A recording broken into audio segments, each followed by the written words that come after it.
The following is a production of Fenix Media. The views expressed do not necessarily represent those of the company or its advertisers, and may contain language that's unsuitable for younger listeners. You're listening to Be Kind, Rewind with Tim Nydell, taking you back to when movies were actually good. Are you telling me that you built a time machine out of a DeLorean? When music wasn't auto-tuned. When TV only had a few channels. And now, here's your host, Tim Nydell. Hello, everybody, and welcome to a brand new episode of Be Kind, Rewind with Tim Nydell. That is me.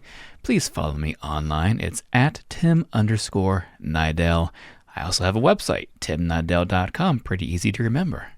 I also have a YouTube channel that I try to keep up to date. Lately, it's been kind of hard because if you've been listening to Be Kind Rewind, you know that I broke my right hand and wasn't able to edit or shoot any videos.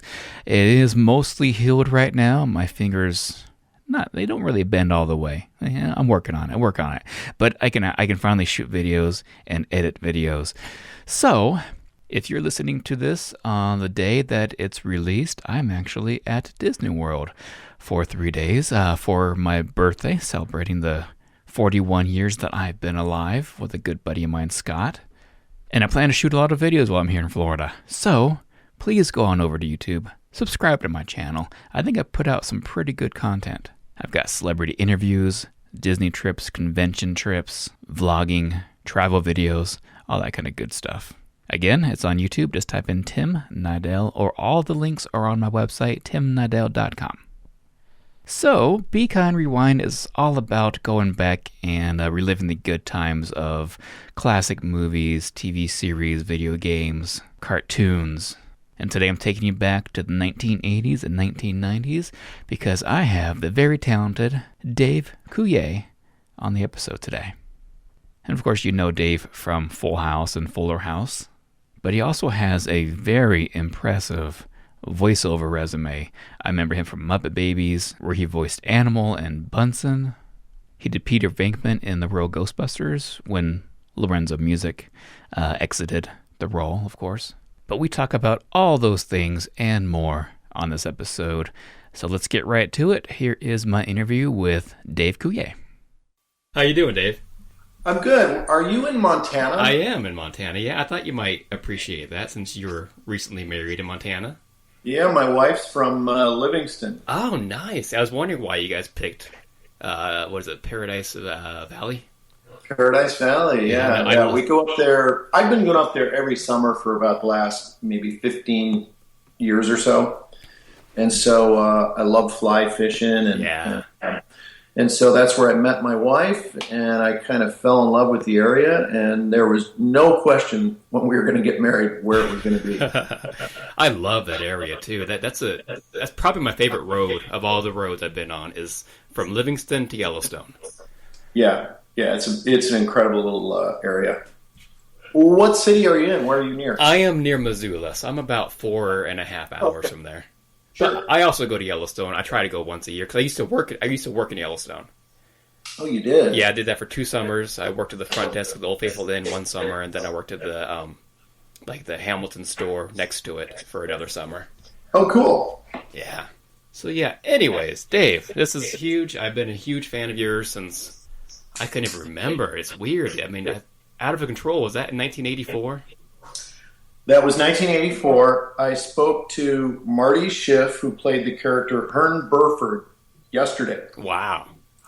Yeah, we still talk to each other. And Diz, if you remember that crazy character, Diz in real life still works at the same newsstand that she did when we were doing Out of Control. Wow.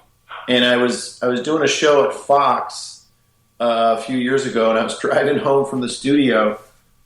And I stop at a stoplight, and I look to my right, and Diz is sitting there in full Diz regalia, reading a magazine. So I rolled my window down. I went, Diz, it's time for a hurry up. And she goes, no way, it's Dave.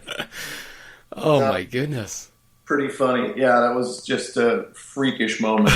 Yeah, no kidding. Wow. Okay, so I wanted to talk a little bit about your childhood, just to kind of see how you ended up where you are. What kind of cartoons did you watch as a kid? I loved Popeye. I loved the Bullwinkle cartoons. I loved Felix the Cat. I loved Fractured Fairy Tales and Sherman and Peabody. I loved Yogi Bear. I loved all the Warner Brothers stuff. But I also liked the Jetsons. I also loved Johnny Quest. I was a Saturday morning cartoon freak, and so I would just imitate the voices on the show. Mm-hmm. And you had to get up at like 7 a.m., and that's when the cartoons would start on Saturday when I was a kid.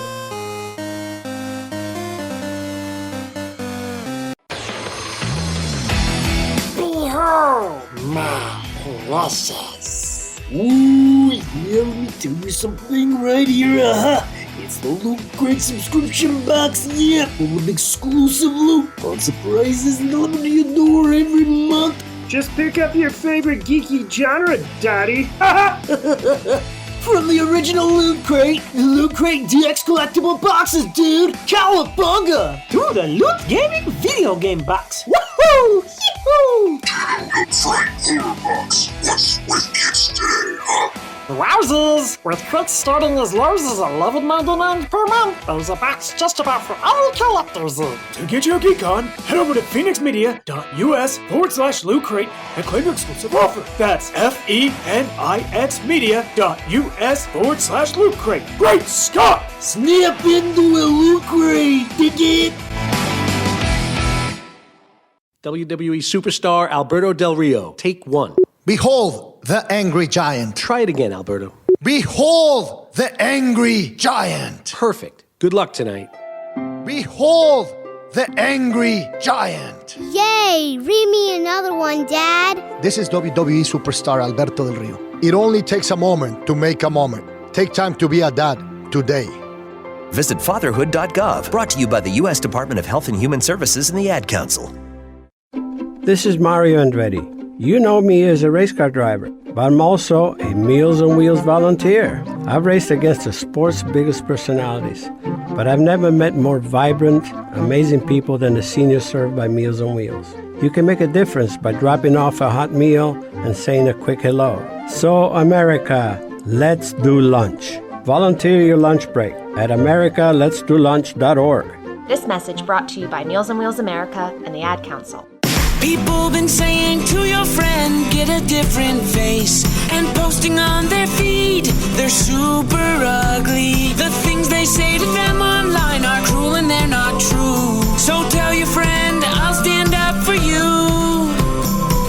Don't worry, I know what to do. Know someone being bullied online? You can be a witness and make a difference by letting the world know it isn't cool and by letting your friend know you care. Learn more at eyewitnessbullying.org. Brought to you by the Ad Council. Hope you enjoyed your meal. And I just want to say, he's lucky to have a brother like you. Lucky? Caring for my brother is far from easy. But he's a part of me, like my arms and legs, so I'll be his. No time for tired. Nothing can disable this love. He needs me, but I'm the lucky one, even though I need help now and then. If you're caring for a loved one, visit aarp.org/caregiving for care guides and community. Support for your strength. Brought to you by AARP and the Ad Council. You're listening to Fenix Media. Listen live and explore more great shows at fenixmedia.us.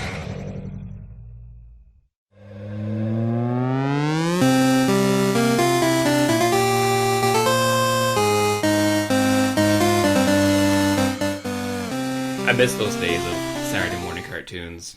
Yeah, it was really fun. I mean, it's just, it's so different now. And, you look back at those cartoons, which I have over the years, and they're so politically incorrect that you can't even run them now. I mean, people would be, there's just so many stereotypes and political incorrectness. And it was just, they were all written in a different time. And so America was a much different place when those shows were being written and produced. And so it's kind of a shame because the artwork is tremendous. The the comedy, the timing of those animated shows was really incredible. And I guess I forgot Scooby-Doo as well, because I loved watching Scooby, and would later work on Scooby as my first job. Really, when I got here to Los Angeles, Scooby was my first job. Yeah, tell me about that. How did you land that role? I mean, and what voices did you do for that? I just got a check for like 6 cents the other day from the episode that I did. And what I did was I put together a voiceover audition tape, just promoting my range and the voices that I could do at the time. And I dropped it off at Hanna-Barbera Studios. And back then, Hanna-Barbera was producing a lot of animation. And so I dropped it off, and that was on a Friday. And I swear to you, on Monday, I got a call, and they said, we'd love for you to come in and work on Scooby-Doo. And it was that simple. And then years later, I befriended Andrea Romano. She was my agent.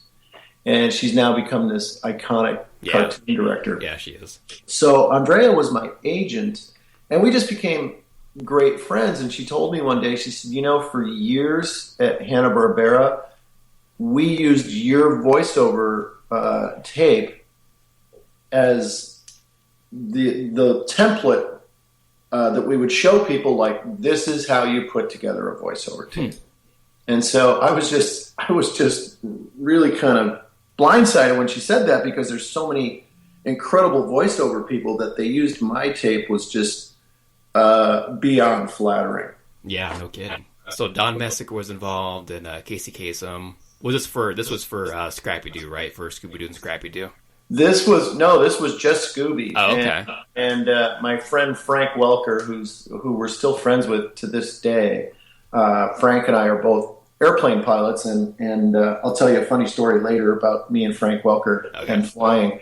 But I met Frank that day, and Don Messick was there, and Casey Kasem was there, and Frank was there, and it was incredible. I couldn't believe that I was working on a show that I'd grown up watching. Yeah, that's true.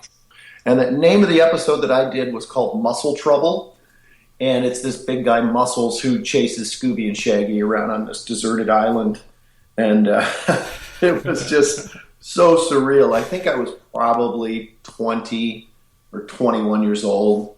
But back then, the world of voiceover for animation was a very small group. It was a bunch of specialists who could really do a bunch of different voices. So, I got into that little fold, and it was amazing, because back then there was no limit. We would do 5, 6, 7 voices on a show. Mm-hmm.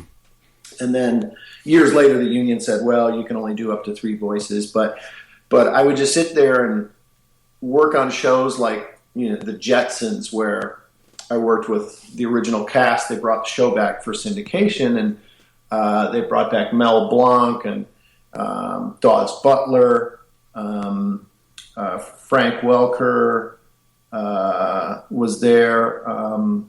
Gordon Hunt was the director. Oh, nice. Janet Waldo, Gene Vanderpyle, who later did Wilma's voice on the Flintstones. Or I should say earlier, she did Wilma's voice. But it was this incredible feeling to be in a room, especially not just with all those iconic voice people that I'd listened to, but Mel Blanc was just, I couldn't stop staring at him, and I had to he caught me staring at him a couple of times. I was just like, wow, I'm sitting in the same room as, 100 characters that I love. Yeah. So it was quite an experience.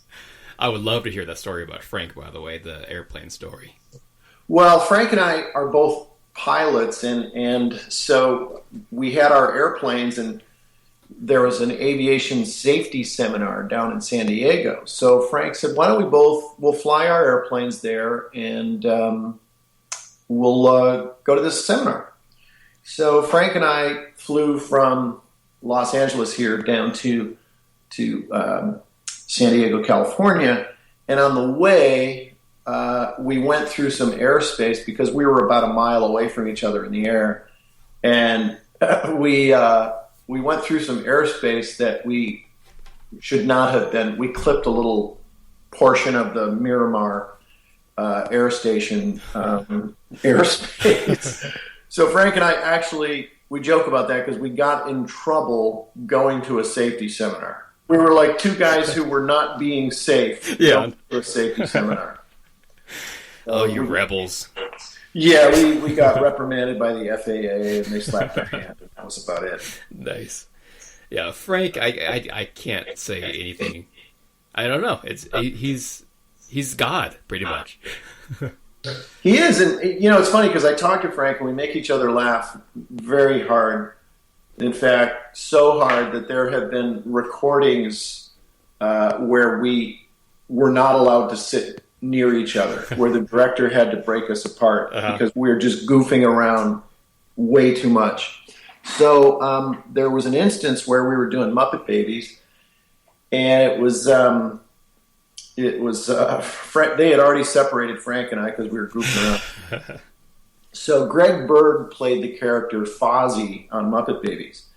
So they needed some efforting sounds where Fozzie and Animal were going up this ladder, and Animal was pushing Fozzie up the ladder. So we both had to do our efforting sounds, which was just and So there's a little pause as we're doing the efforting sounds, and Greg Bird farted, and everybody in the studio heard it. And I looked at Frank, and I fell off my chair. So we're laughing so hard that I'm literally on the ground trying to crawl out of the studio because I can't. I'm insane with laughter. And there was a little brief moment right after it happened where Greg Bird, and this is so funny, I remember it like it was yesterday, he, in character as Fozzie, just went, "Excuse me." And that made Frank and I erupt with laughter even more, and our director, Hank Saroyan, couldn't compose himself. I crawled out of the studio on my hands and knees laughing, and then we listened to the recording afterwards, and Hank goes, "We have to listen to this again." So we all sat there and we listened to it, and of course we just doubled over with laughter all over again. It was just one of the funniest moments that I've ever experienced in anything. Too bad that never made the episode, right? No, I don't think they would put a fart in I don't episode. think so either. Isn't it funny how, as we age, farts are still funny?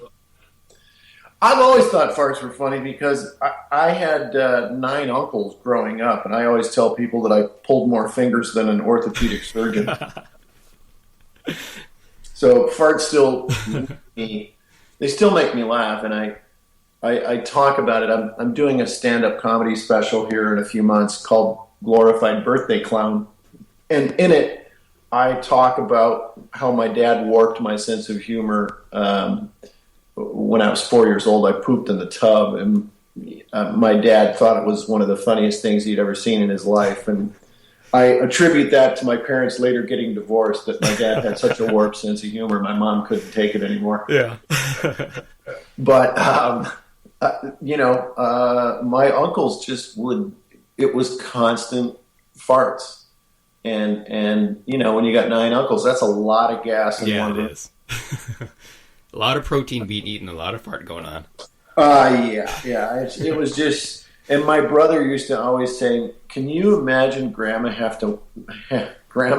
having to wash their underwear growing up?"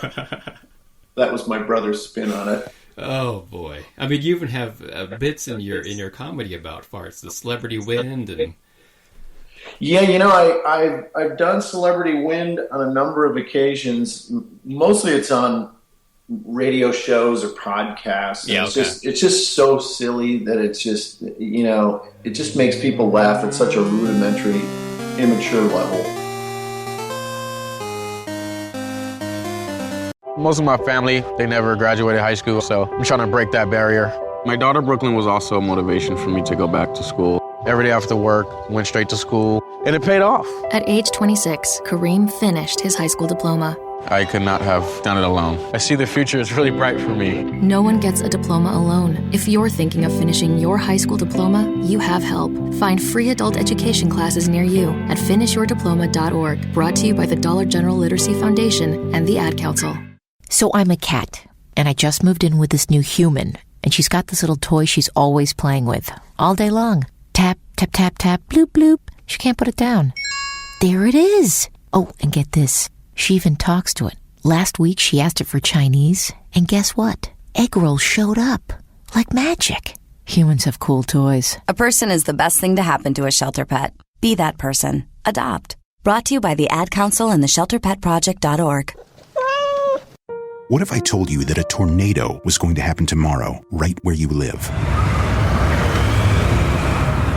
That it would touch down at exactly 3:17 p.m., and I told you the exact path it would take. You would, of course, prepare. You would talk with your loved ones, and you'd make a plan today. It's true, I can't tell you a tornado will strike tomorrow, but shouldn't you have a plan anyway? Go to ready.gov/communicate and make your emergency plan today. Don't wait. Communicate. Brought to you by FEMA and the Ad Council. I spend a lot of time in the backyard, and I'm the center of attention at summer barbecues. In '96, I made some of the tastiest s'mores. And in '09, it was me, your backyard fire pit, that accidentally started a wildfire when a summer breeze carried one of my embers into some dry brush. Spark a change, not a wildfire. Visit SmokeyBear.com. Brought to you by the U.S. Forest Service, your state forester, and the Ad Council. Only you can prevent wildfires. My name is Lola Silvestri, and I'm going to be 95 this year. I was very independent. I fell, and I had to have Meals on Wheels. America, let's do lunch. 1 in 6 seniors faces the threat of hunger, and millions more live in isolation. Drop off a hot meal and say a quick hello. Volunteer for Meals on Wheels by donating your lunch break at americaletsdolunch.org. This message brought to you by Meals on Wheels America and the Ad Council. Hey everyone, let's all stop what we're doing and take a moment. You see, every moment can be kind of special. But they can be loud moments, goofy moments, dorky moments, it doesn't matter. Because every time dads like us take a moment like that to spend with our kids, well, it's pretty momentous. So let's take a moment to make a moment. Call 877-4DAD-411 or visit fatherhood.gov. Brought to you by the U.S. Department of Health and Human Services and the Ad Council. You're listening to Fenix Media. Listen live and explore more great shows at fenixmedia.us.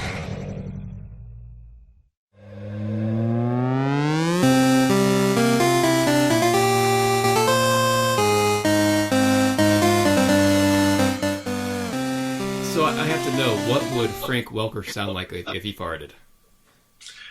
Oh, Frank, there's so many different variations you'd have to do because he's got this amazing range, and I don't know where to start.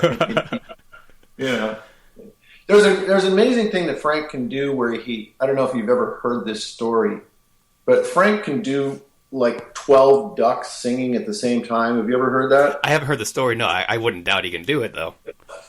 It's the freakiest thing I've ever seen anybody do, where he does one duck, and I think it's like the 12 Days of Christmas or something like that, and it's the freakiest thing I've ever seen somebody do, because you're looking at his mouth going, where are all these ducks coming from? And it's just one of those freaky things. There's another guy, Rob Paulson, I'm sure who you know. Yes. And Rob and I, we're both from Michigan, and we're both big Detroit Red Wings hockey fans. And Robbie and I play golf once in a while. And all I have him do is his characters being filthy. So he did, was it Raj on Jimmy Neutron? Yeah. Not Jimmy. Yeah. What was it? What's his name? Jimmy Neutron. I forget what his character. But he talks like this. Okay, Jimmy. Yeah. That sounds good, Jimmy. And so I just, Jimmy, my pants fell down. So it's just, we make each other laugh very hard doing characters. That, and he does George Takei, Sulu from Star Trek. And he just he makes me laugh so damn hard on the golf course because he does George Takei singing Broadway tunes. Wow. It's fantastic. It's brilliant. It makes me laugh very hard.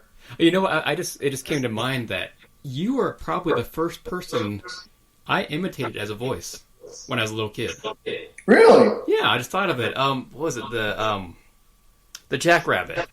Oh, the Jackalope? Yeah, Jackalope. Yeah, Jackalope. Yeah. And on America's Funniest People. Yeah, I remember sitting down and fast as possible, you'll never touch me.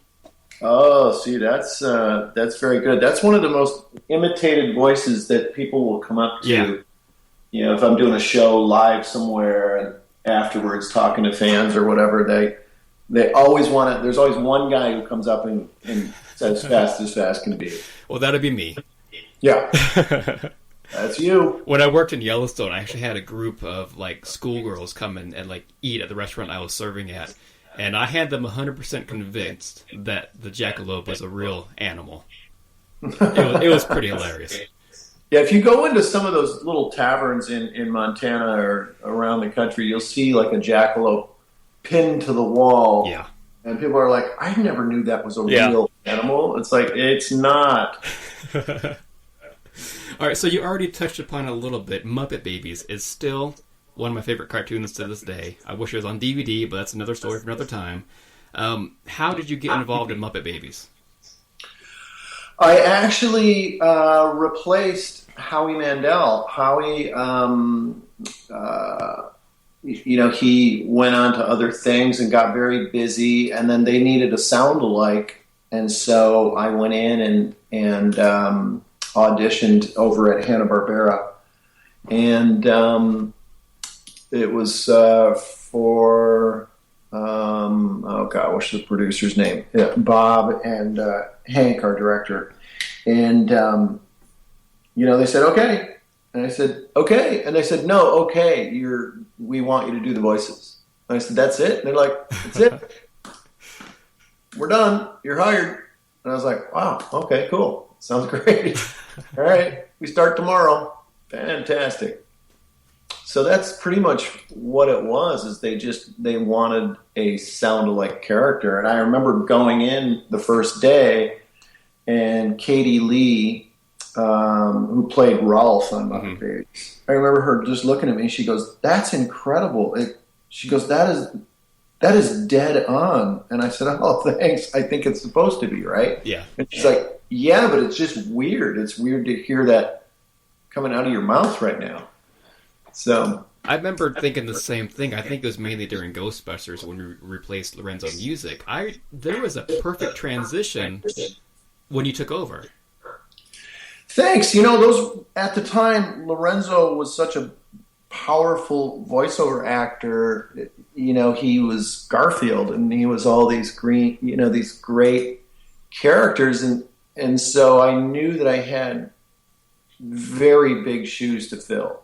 And I didn't want to, alienate the cast because Lorenzo was loved by everybody. And I just, I was a little, afraid because they were going more in the direction of the actual Bill Murray voice. And so, I really wanted to do a great job. I just really, wanted to, here I was replacing someone, and in the same regard, I felt like I was taking this guy's job a little bit, and that just happens in show business all the time. And but the producers wanted to go a completely different way. They wanted it to sound more like Bill Murray. That's interesting. Of course, I need to hear some of the voices for Muppet Babies. Can you do a few of those for me? Okay, yes I can. That's amazing. My two favorite characters on that show, Animal is such a great character, but Waldorf and Statler, the two old men in the balcony, when they added those two, it was just so much fun because I just got to deliver zingers. I just got to the best part about this show is, no, what's that? It ends.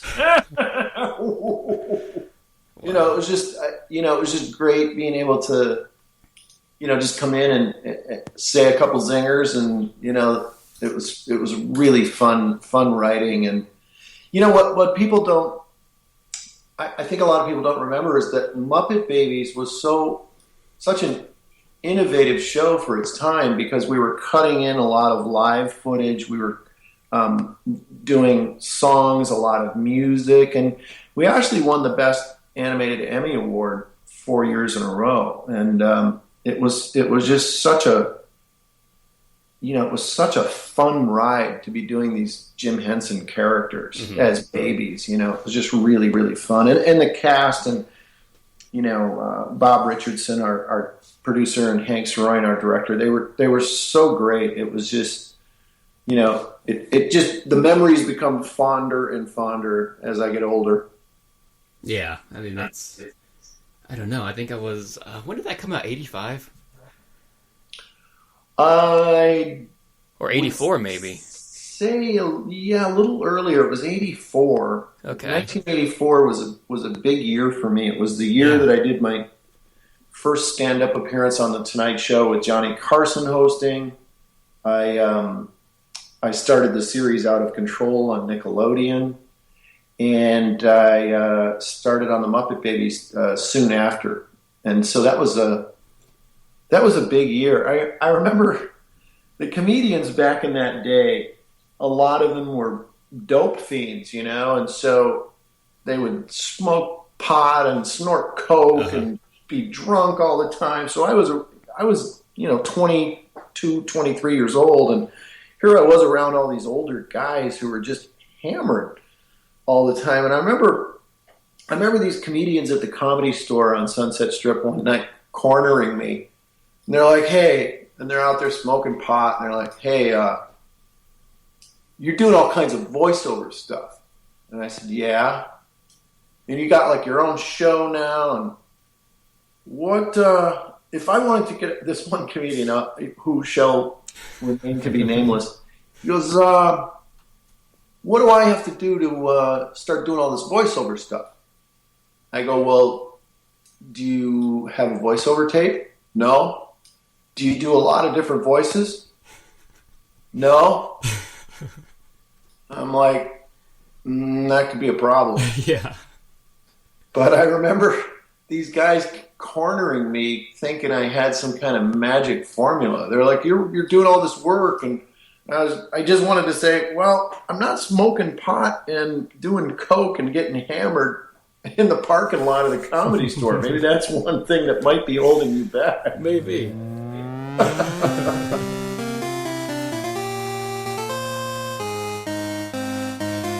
Dear John, I'm leaving.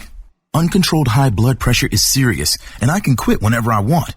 Why can't we get back to when you checked on me? I don't want to leave, but remember, when I quit, you quit. Sincerely, your heart.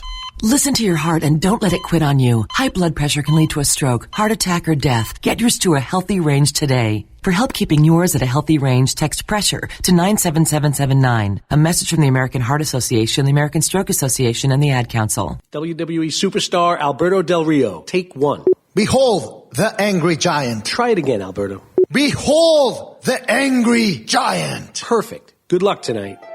Behold the angry giant. Yay! Read me another one, Dad. This is WWE superstar Alberto Del Rio. It only takes a moment to make a moment. Take time to be a dad today.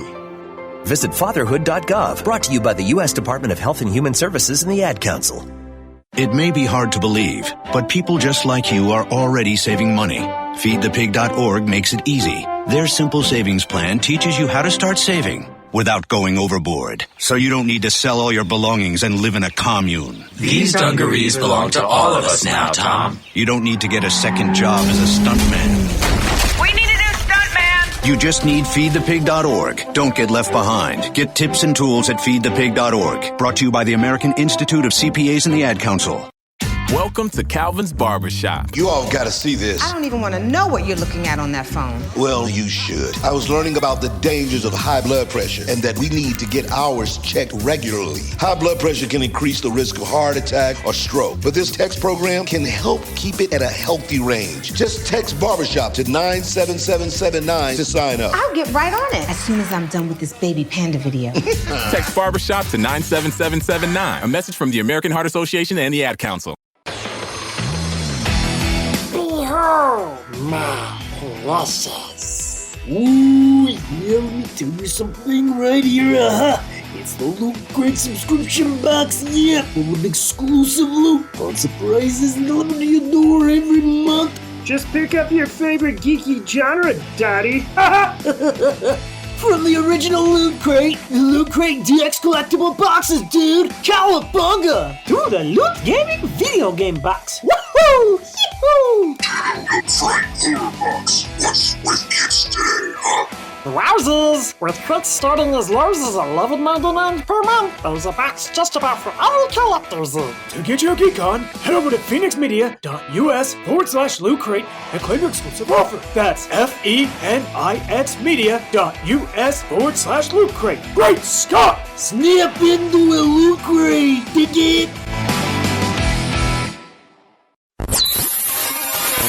You're listening to Fenix Media. Listen live and explore more great shows at phoenixmedia.us.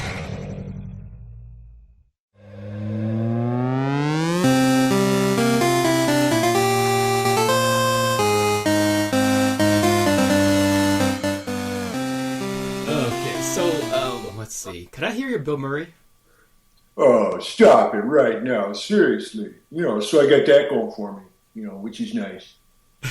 I can just imagine your lip being to the side right now, too. Yeah, I do a joke in my act where when I got the call for the Peter Venkman character, my dad was always suspicious that if you did something crazy that you were on drugs, and he used to say you're hopped up. And so this is a true story. I got the call when I was at my dad's house. I was in Detroit, and I get the phone call there that they wanted to hire me to do the Peter Venkman voice.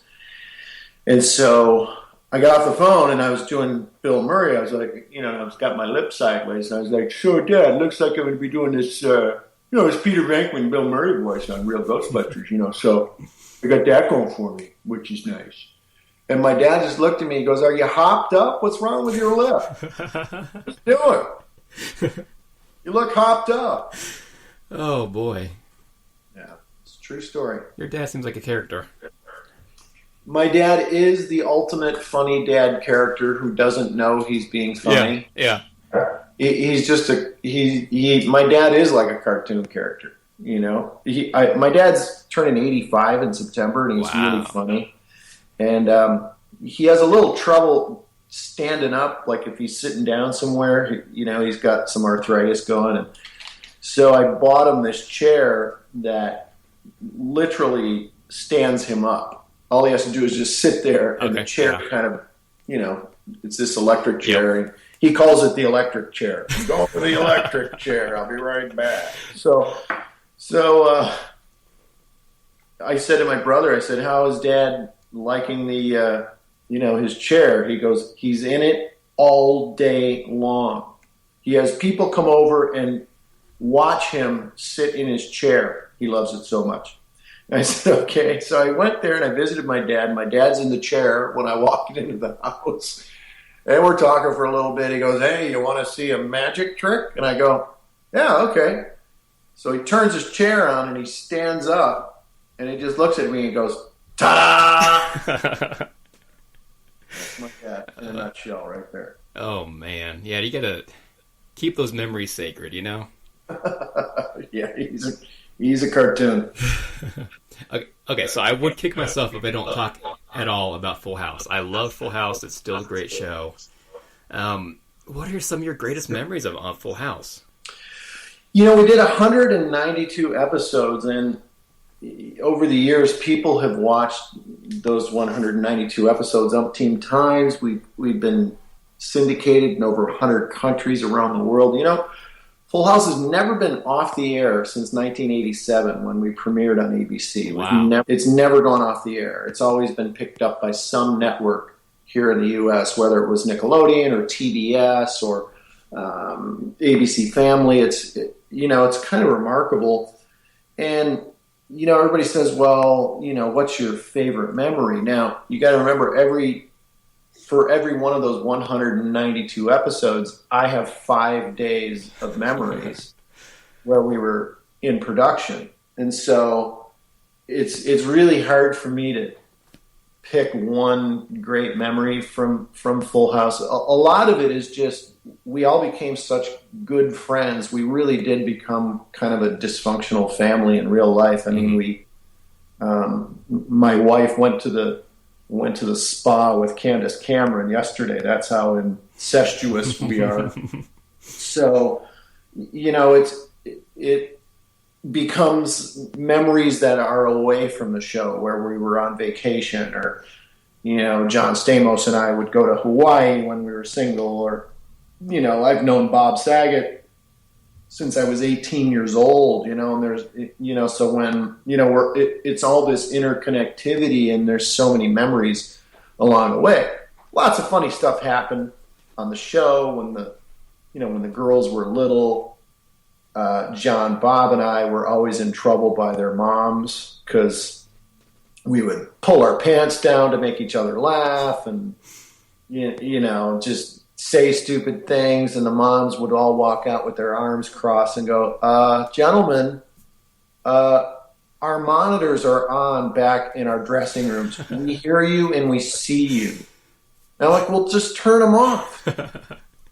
Can't you just turn them off? They're like, no, we want to see what's going on so we can prepare, you know, because the kids were all studying. They were, you know, doing schoolwork during the show. And so the moms would sit there and watch what was going on out on the set so they could get the kids ready. So we were always doing something stupid where we got in trouble.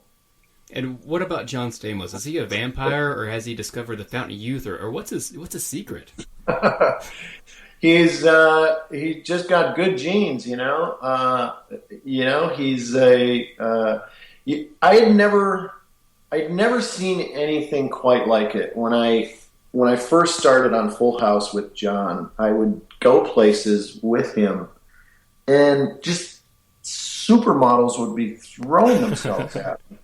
And I just kind of got to sit back and watch it happen. You know, these girls would go absolutely crazy. Here's how crazy it got. When John was single, he had this house up on Mulholland Drive, and it was like the ultimate bachelor house. He had a tennis court and a sauna and a jacuzzi and a pool and all this neon on the walls, and a recording studio in his living room. So when you walked in, there was a bar and a piano and all these guitars hanging on the walls and drum sets, and it was just like, oh my gosh, you're kidding me. You know, this is just like, it's like the ultimate guy fantasy house. And so John would call me up and he'd say, hey, listen, you got to get over here. I got 5 girls here and I don't know what to do. What do you mean you don't know what to do? He goes, there's just too many girls. Can you bring some guys over? And I'm like, okay.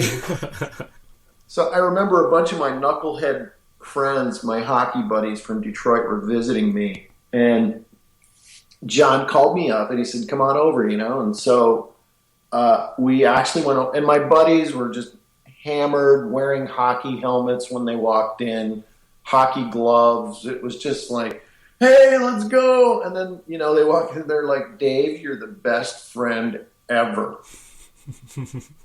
And, you know, it was just fun to watch, you know, and you know, I just had never seen anything quite like it, you know, and John and I just became brothers immediately. You know, I'm standing here in my office here at home, and I'm surrounded by all these pictures of me and John, and Ashley and Mary Kate and Candace when she was little, and Jodie Sweetin, and it's just kind of, it's very rare that you end up on a TV show and you make such close friends for the rest of your life. Yeah. Do you have any information on Fuller House? Nothing I can really talk about. I know that there's very serious negotiations going on right now. Well, I'm looking forward to it. That's pretty amazing. After so many years, that's going to come back. Yeah, we don't want to screw it up. We don't want to tarnish this nice, iconic image that Full House has become. We're all very aware of how the show is revered by a couple of generations now. And we have always been very leery about bringing it back. And I think it's very hard to bring something back that was 25 years ago because, it's just a different time. And the sensibilities have changed. Audiences have certainly changed. Clothing has changed. Styles have changed. And now you plug all of us into those same roles, and there's extremely high expectations that it's going to be just as funny, and it's hard to recreate nostalgia. And we're very cognizant of that. So, we're trying to really be delicate with the Full House legacy. We don't want to ruin it because you could botch it up very quickly. Yeah. Now, the one thing I'm worried about is that the original is so wholesome, so family-centered. I'm afraid, since it's on Netflix, it might lean towards more of the crude side. You know what I mean? I don't think that the writers will allow that to happen. Yeah. And I don't think we will allow that to happen either, because that's not what we're trying to do. We're not trying to make Full House edgy. Exactly. We're trying to do it in a way where people, still love the show, but in a different, updated way. Well, I'm excited for it. Any news on release at all? Nothing I can really talk about. Okay. It's still in a stage where nothing is concrete, so I can't really say one way or another. Yeah. Okay, so Dave, did you have anything coming up you wanted to promote, or you want to promote your website, Twitter, that kind of stuff? Yeah, my website is just davecoulier.com, and people can follow me on Facebook, Twitter, Instagram. There is some really cool cut it out stuff. We have this line of clothing called Cut It Out Wear, and nice.